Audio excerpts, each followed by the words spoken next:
ഒഡീഷയിൽ വൈദികർക്കും കന്യാസ്ത്രീകൾക്കും നേരെ നടന്ന ബജ്രംഗ് ദൾ ആക്രമണത്തിൽ പ്രതികരണവുമായി നേതാക്കൾ. സംഘപരിവാറിന്റെയും ബജ്രംഗ് ദളിന്റെയും നേതൃത്വത്തിൽ വലിയ ന്യൂനപക്ഷ വേട്ടയാണ് രാജ്യത്ത് നടക്കുന്നതെന്ന് CPM general secretary MA baby പറഞ്ഞു. ഒഡീഷയിലെ ക്രൈസ്തവ പുരോഹിതർക്കെതിരായ ആക്രമണത്തിൽ കടുത്ത പ്രതിഷേധമാണ് ഉയർന്നുവരുന്നത്. സംഘപരിവാറിന്റെ നേതൃത്വത്തിൽ വലിയ ന്യൂനപക്ഷ വേട്ടയാണ് രാജ്യത്ത് നടക്കുന്നതെന്നും ന്യൂനപക്ഷങ്ങളെ സംരക്ഷിക്കേണ്ടത് സംസ്കാര സംബന്ധമായ ഏതു സമൂഹത്തിന്റെയും ഉത്തരവാദിത്തമാണെന്നും MA ബേബി പറഞ്ഞു. പുരോഹിത വിഭാഗത്തിൽപ്പെട്ടവരടക്കം കയ്യേറ്റം ചെയ്യപ്പെടുന്നു. ഒഡീഷയിലെ CPIMന്റെ ഓഫീസിലാണ് ഒരു കൂട്ടം ക്രിസ്തുവിന്റെ അനുയായികൾ അവസാനം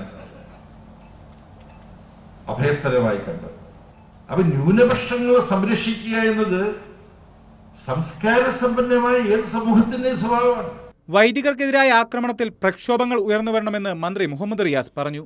ന്യൂനപക്ഷങ്ങളെ വേട്ടയാടുന്നത് BJPയുടെ പ്രഖ്യാപിത നിലപാടാണെന്നും ഇത് കന്യാസ്ത്രീകൾ മാത്രം നേരിടുന്ന പ്രശ്നമല്ലെന്നും ഭരണഘടനാപരമായ പ്രശ്നമാണെന്നും മന്ത്രി പ്രതികരിച്ചു.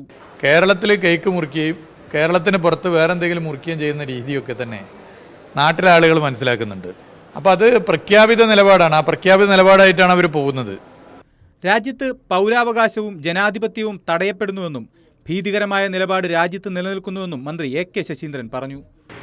നമ്മുടെ രാജ്യത്തിൻ്റെ ചരിത്രത്തിൽ ഒരിക്കലും ഉണ്ടായിട്ടില്ലാത്ത വിധം ഭരണഘടനാ മൂല്യങ്ങൾ ലംഘിക്കപ്പെടുകയാണ്, പൗരാവകാശങ്ങൾ ലംഘിക്കപ്പെടുകയാണ്. ഭരണകൂടങ്ങൾ ജാഗ്രത പുലർത്തണം. രാജ്യത്ത് വ്യാപകമായി സംഘപരിവാർ സംഘടനകളുടെ നേതൃത്വത്തിൽ കന്യാസ്ത്രീകൾക്കും വൈദികർക്കും മതന്യൂനപക്ഷ വിഭാഗങ്ങൾക്കുമെതിരെ സംഘടിതമായ ആക്രമണം തുടരുകയാണെന്ന് പറഞ്ഞ DYFI ആക്രമണത്തിൽ ശക്തമായി പ്രതിഷേധം രേഖപ്പെടുത്തുന്നതായും അറിയിച്ചു. News desk, Kairali news.